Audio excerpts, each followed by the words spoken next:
안녕하세요. 슈리의 평생투자 슈리입니다. 예, 제 친구들 중에 올해 들어서 집을 산 친구들이 되게 좀 많아요. 집값이 계속 오르다 보니까 버티고 버티다가 지금 사지 않으면 더 오르면 도저히 못 살 것 같다 싶어가지고 집을 올해 들어서 산 친구들이 많거든요. 이제 집 없는 친구들이 몇 명 안 남았어요. 그래서 집이 아직까지 없는 사람들은 이런 생각이 들 것 같아요. 뭐 주변의 지인들이나 친구들은 다 집을 샀는데 왜 나만 집이 없지? 지금이라도 연끌해서 사야 되나? 더 이상 오르다가는 난 도저히 집을 평생 못 살 것 같은데 지금이라도 연끌을 해야 되나? 이런 생각이 들 거란 말이죠. 주변 사람들 중에는 뭐 원래 돈이 많은 친구들도 있겠죠. 원래 돈이 많아서 집을 산 친구들도 있을 건데 그런데 어떤 친구는 나보다 뭐 연봉도 적은 것 같고 원래 뭐 모아놓은 돈도 없는 것 같고 한데 몇 억씩 하는 집을 샀다는 말이죠. 도대체 무슨 돈으로 산 건지 궁금해서 그 친구한테 물어보면 항상 대답은 똑같죠. 대출을 풀로 받아서 완전히 영끌해서 샀다. 라고 대답을 합니다. 있는 돈 없는 돈 다 끌어서 뭐 신용대출 풀로 다 끌어가지고 뭐 전세 끼고 뭐 이런 식으로 샀다고 항상 대답을 하죠. 돈이 너무 많아서 샀다고 대답하는 친구는 절대 없습니다. 무조건 다 영끌을 했다. 내 돈이 아니고 은행 돈이다. 이런 식으로 대답을 한단 말이죠. 그래서 그런 대답을 듣다 보면 아, 그렇구나. 지금이라도 늦기 전에 나도 영끌을 해서 무리를 해서라도 집을 사야 되겠다. 이런 생각이 들 거란 말이죠. 그런데 진짜 조심해야 돼요. 함부로 영끌해서 사면 안 됩니다. 다들 뭐 은행 돈으로 샀다, 진짜 뭐 무리해서 샀다, 영끌해서 샀다 이렇게 얘기를 하지만 그런데 대부분의 사람들은 살만해서 산 거거든요.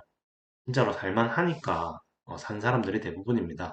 영끌을 진짜로 영혼까지 말 그대로 영혼까지 끌어모아서 산 사람들은 얼마 없거든요. 예를 들어서 제 친구 중에 맨날 좀 징징거리는 친구가 있어요. 돈이 맨날 없다면서. 아, 돈이 없다기보다는 뭐 사업이 잘 안 된다고 항상 뭐 징징거리는 친구가 있어요. 실제로도 막 적자가 나고 있습니다. 실제로 적자가 나고 있는데, 그런데 그 친구가 올해 10억이 넘는, 10억이 훌쩍 넘는 집을 샀어요. 그리고 그 친구는 평소에 뭐 차도 뭐 1억이 넘는 차를 타고 다니고, 시계도 뭐 2천만 원이 넘는 시계를 차고 다녀요. 그리고 뭐 각종 뭐 호텔, 뷔페나 뭐 이런 것도 자주 가고 되게 뭐 비싼 물건도 많이 사고 어쨌든 뭐 돈은 아주 잘 쓰고 다녀요. 도대체 그러면 무슨 돈으로 이런 것들을 하냐? 집도 사고 차도 좋은 거 타고 다니고 어떻게 하냐? 사업은 적자가 나는데 뭐겠어요? 당연히 그 친구는 금수저이기 때문이죠. 물려받은 돈 그리고 또 물려받을 돈으로 이렇게 소비를 하는 거예요. 근데 이 친구 같은 경우에는 이제 금수저라는 거를 사람들이 대부분 다 알고 있으니까 뭐 상관이 없는데, 그런데 티를 안 내는 친구도 있죠. 금수저지만 뭐 그냥 그렇게 비싼 옷도 안 입고 다니고, 뭐 이렇게 뭐 좋은 물건도 안 하고 다니고, 그러면은 이제 금수저인지 티가 안 나잖아요. 그런데 어느 날 뭐 그런 금수저인데 티가 안 나는 친구가 뭐 한 15억짜리 집을 샀다. 그러면은 이제 물어보죠. 집 없는 친구는 이제 얘한테 물어보죠.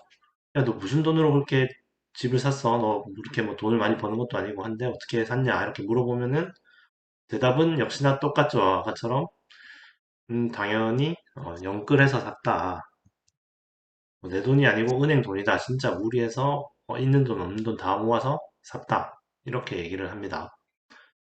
금수저라고 해서 뭐 나는 금수저라서 부모님이 15억짜리 집을 사줬다. 이렇게 얘기하는 사람은 거의 없겠죠. 진짜 좀, 뭐, 겸손한 건지 어떤 건지 모르겠지만, 어쨌든 나는 돈이 없지만 돈을 막 끌어모아서 무리해서 산 거다. 이렇게 얘기를 보통 하죠. 그러면은 이제 진짜 이런 티 안 나는 친구의 경우에는 이제 집 없는 친구가 착각을 하게 되는 거죠. 얘는 뭐 나랑 연봉도 비슷하고 뭐 돈도 별로 없는 것 같은데 15억짜리 집을 사는구나. 나도 이렇게 무리해서 지금 집을 사야 되겠다. 뭐 이런 생각이 든단 말이죠.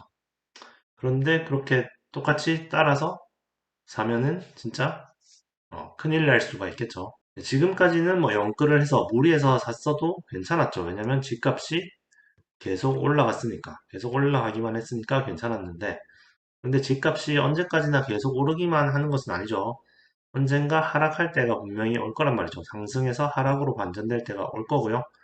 그리고 금리가 요즘에 좀 많이 오르고 있죠. 여기서 뭐 더 오를 수도 있고 안 오를 수도 있겠지만 어쨌든 집값은 떨어지는데 금리는 치솟는 그런 상황이 오면은 연끌을 해서 산 사람들 중에는 정말 곤란한 상황에 처하는 사람들이 많을 거란 말이죠. 집값은 내려갔어. 담보 그런 가치는 떨어지는데 금리는 뭐 내가 처음에는 한 4%로 빌렸는데 나중에 이제 변동이 되면서 5%, 6%, 7% 이렇게 막 올라가 버리면은 뭐 원리금 한 달에 갚아야 되는 금액이 뭐 한 300만 원, 400만 원 뭐 이렇게 돼버리면 뭐 월급이 뭐 300, 400인 사람들은 도저히 뭐 갚을 수가 없게 되는 거죠. 하지만 금수저 친구는 괜찮죠. 금수저 친구는 집값이 내려가고 금리가 치솟더라도 괜찮습니다. 왜냐면 부모님이 카바를 쳐줄 거기 때문에 아주 든든한 백이 있기 때문에 아무런 상관이 없는데 그런데 그런 금수저 친구가 집을 사는 걸 보고 따라 산 영끌러는 진짜 크게 망할 수가 있기 때문에 항상 조심해야 됩니다. 근데 그러면 지금 어쩌라는 거냐? 뭐 하염없이 그냥 기다리기만 해야 되냐? 집값이 떨어지기를 기도만 하고 있어야 되냐? 그건 아니죠. 당연히 집값을 따라잡을 방법을 강구해 봐야 되겠죠. 어떻게 하면 될까요? 제 채널은 주식 채널이니까 당연히 주식 투자를 잘해서 부동산을 따라잡자 뭐 이거죠. 자산을 늘리는 방법이 이제 주식이랑 부동산이 있는데 이 둘 중에서 지금은 분명히 주식이 더 기대 수익률이 높은 상황인 것 같습니다. 부동산은 지금까지 많이 올라왔고 뭐 이렇게 세금도 엄청나게 늘어났고 규제도 심하기 때문에 앞으로 이제 더 오르기는 좀 힘들지 않나. 뭐 물론 핵심지는 더 오를 수 있겠지만 뭐 전체적으로 막 다 상승하는 그런 분위기는 앞으로 힘들지 않나 싶어요. 기대 수익률이 아주 좀 낮을 거란 말이죠. 반면에 주식은 지금 뭐 기업들이 벌어들이는 돈에 비해서는 아직까지 좀 저평가되어 있는 그런 종목들이 되게 많기 때문에 주식 투자를 좀 잘 골라서 하면은 부동산보다는 훨씬 더 주식이 좀 기대 수익률이 높지 않나 싶어요. 뭐 좀 종목을 잘 못 고르겠다 싶으면은 인덱스 펀드도 괜찮습니다. 미국 S&P 500 지수에 투자하는 인덱스 펀드 같은 것도 한 기대 수익률이 장기적으로 한 9%, 10%는 될 건데요. 물론 이것도 최근에 많이 올랐기 때문에 그렇게 급격한 상승을 바랄 수는 없겠지만 그래도 아마도 부동산보다는 이게 아마 좀 더 나을 거예요. 인덱스 펀드만 해도. 그런데 진짜 열심히 공부해서 진짜 좀 저평가되어 있는 주식들을 잘 고르면은 부동산 올라가는 것보다 훨씬 더 높은 수익률로 따라잡을 수가 있거든요.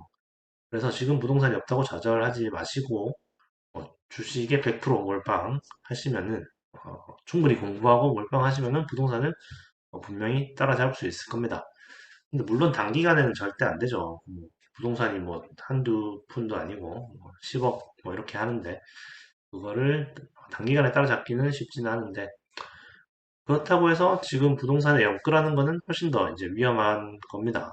집이 없는 게 차라리 나을 수가 있어요. 집이 있는데 무리하게 사서 그 집을 뭐 경매로 넘어가거나 뭐 이렇게 하는 것보다는 집이 없는 게 오히려 더 안전할 수도 있습니다. 네, 그래서 제가 하고 싶은 말은 집을 무조건 사지 말자가 아니라 진짜 뭐 연끌해서 사는 거는 주의를 해야 된다. 다들 살만 하니까 사는 경우가 많다. 금수저 친구를 조심해야 된다. 금수저는 금수저인데 티 안 나는 금수저 친구를 티 안 나는 금수저 친구를 조심하자. 괜히 따라 샀다가 금수저 친구는 부모님이 카바를 쳐줘서 괜찮은데 나만 큰일 나는 수가 있다는 거죠. 그래서 좀 천천히 보고 좀 주식 공부도 열심히 해서 천천히 따라가다 보면은 언젠가는 내 집 마련을 하는 날이 올 수 있지 않을까 그렇게 생각을 합니다. 네, 오늘도 시청 감사드리고요. 또 다음에 뵙도록 할게요. 감사합니다.